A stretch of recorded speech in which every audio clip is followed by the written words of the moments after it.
India's exam cheats have developed all sorts of high-tech gear to help them get top marks. Shops and websites will sell you all sorts of devilishly clever devices to help you cheat. Take a look at this. This is something we bought in a Delhi shop, the Indian capital, yesterday. And what this is, ba-dum, is a cheater's vest.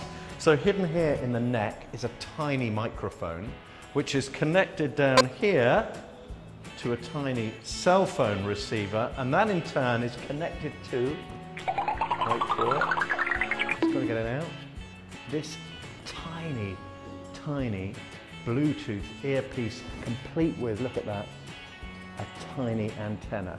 The idea is you put this in your ear and you can speak to your accomplice, tell them the questions, and the idea is your much better educated accomplice will relay to you the answers. Now you can get cheaters' watches, you can get cheaters' ties, you can get cheaters' spectacles, you can even get a very fetching pair of blue cheaters' underwear. But don't worry, they didn't have any in stock when we visited.